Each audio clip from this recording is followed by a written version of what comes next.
मैं हूं आपका दोस्त, आपका होस्ट आर के, और आप देख रहे हैं आर के ट्रेडिंग। तारीख है दोस्तों 10 फरवरी 2025 और यहाँ पे 11 फरवरी 2025 मंगलवार ट्यूसडे के लिए 3 स्टार सेक्शन में 3 स्टॉक्स इंट्राडे के लिए सेलेक्ट कर लिया है। उसके इंट्राडे लेवल बताऊंगा, लेकिन डिस्क्लेमर ध्यान से सुने। कोई भी पर्सनल बाइंग और सेलिंग की सलाह यहाँ पे बिल्कुल भी नहीं है। अगर आप ट्रेड करते हैं उन स्टॉक्स उन लेवल पे, तो कृपया अपने फाइनेंशियल एडवाइजर से जरूर सलाह मशवरा करें, क्योंकि आपके लाभ और नुकसान की जिम्मेदारी मेरे या मेरे चैनल की बिल्कुल भी नहीं होगी। तो चलिए शुरुआत करता हूँ 3 स्टार स्टॉक्स में, लेकिन सबसे पहले 3 स्टॉक जो कल दिया था उसका परफॉर्मेंस रिव्यू देख लेते हैं कि कैसा परफॉर्मेंस किया है। उसके बाद में फिर नेक्स्ट 3 स्टॉक्स को देखेंगे। तो सबसे पहला स्टॉक जो कल दिया था आज के लिए, उसमें था IRCTC, है ना। चलिए मैं IRCTC का चार्ट लगाता हूँ यहाँ पर। देखिए 3 स्टार स्टॉक्स में किस तरह से एंट्री लेना चाहिए उसका डिटेल वीडियो सेपरेट बना हुआ है।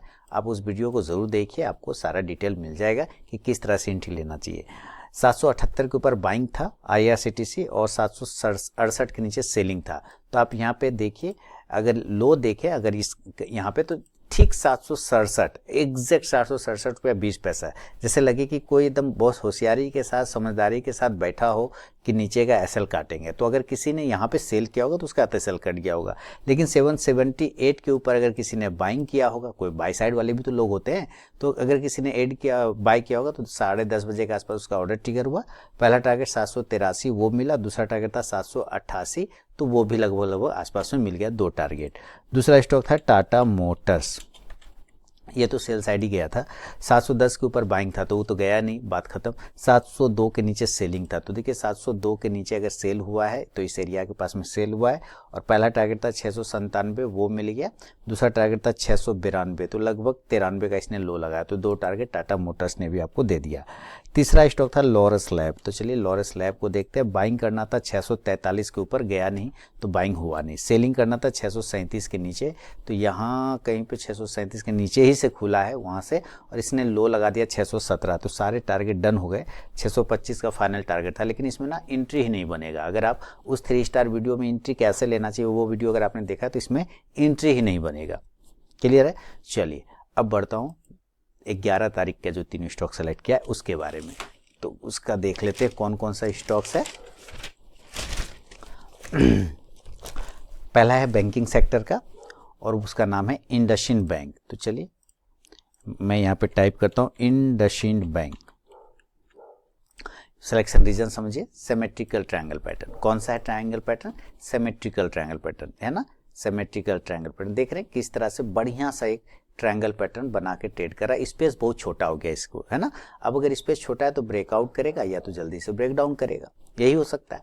तो अगर ये मान लेते हैं सिमेट्रिकल ट्रायंगल पैटर्न को ऊपर की तरफ तोड़ता है तो मैं बाई साइड के लिए देखूंगा। बाय अबव 1072 मेरा प्राइस होगा। स्टॉप लॉस में 1066 का लगाऊंगा, 1066 का। जो टारगेट होगा 1078 1078, दूसरा 1084 1084, तीसरा 1090 1090 का। और सेलिंग के लिए तो सेलिंग ये एरिया तोड़ेगा तो सेल करेंगे, तो सेल का लेवल हो जाएगा 1063 के बिलो, सेल बिलो 1063। और जो स्टॉप लॉस होगा इस कंडीशन में, स्टॉप लॉस होगा 1069 का, 1069 का। जो टारगेट होगा पहला 1057 1057, दूसरा 1051 1051, तीसरा 1045 1045 का। शुरू के 5 मिनट बिल्कुल भी आप ट्रेड को अवॉइड करके चलिए। उसके बाद ही स्टॉक बाइंग या सेलिंग को एग्जीक्यूट करता है तो ट्रेड करें, अदरवाइज ट्रेड को आप अवॉइड करते हैं। तो ये पहला स्टॉक हो गया इंडसइंड बैंक। सेकेंड स्टॉक की तरफ बढ़ता हूँ, उसका नाम है बाटा इंडिया।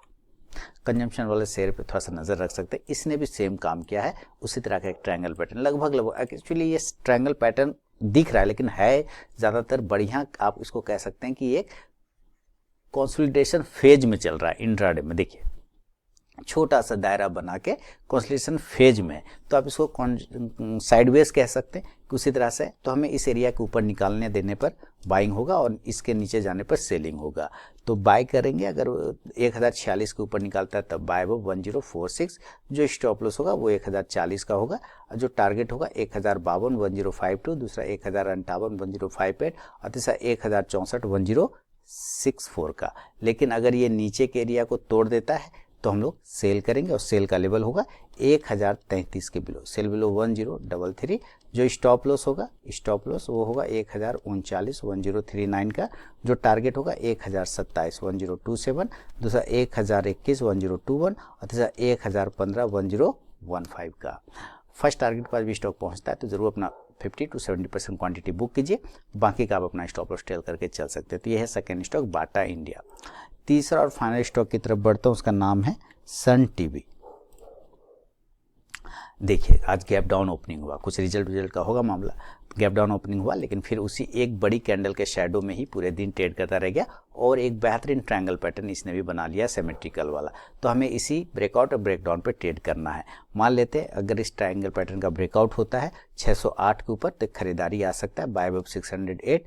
जो स्टॉप लॉस होगा 603 रुपये का लेके चलेंगे, 604 कर लीजिए कोई दिक्कत नहीं, 604 का ले लीजिए। टारगेट होगा 612 612। दूसरा टारगेट आ जाएगा इस कंडीशन से 616 और तीसरा टारगेट होगा 620 620 रुपये का। लेकिन अगर ये नीचे तोड़ता है तो सेल करेंगे और सेल का लेवल होगा 598 के बिलो, 598 के नीचे बेचना है। जो स्टॉप लॉस होगा 602 रुपये का होगा। जो टारगेट होगा 594 594, दूसरा 590 590 और तीसरा 586 586 रुपये का। बिना स्टॉप लॉस के ट्रेड करने की गलती कभी ना करें और अपने ट्रेलिंग स्टॉप लॉस का यूज़ ज़रूर करें। तो ये वीडियो और एनालिसिस अगर पसंद आए जरूर फीडबैक करिए, कमेंट करिए और आर के trading mobile app Telegram channel साथ ही व्हाट्सअप चैनल को ज्वाइन कर सकते हैं फ्री ऑफ कॉस्ट में लाइव मार्केट में कॉल्स के लिए। तो चलिए मिलता हूँ नेक्स्ट वीडियो में, तब तक के लिए बहुत बहुत धन्यवाद।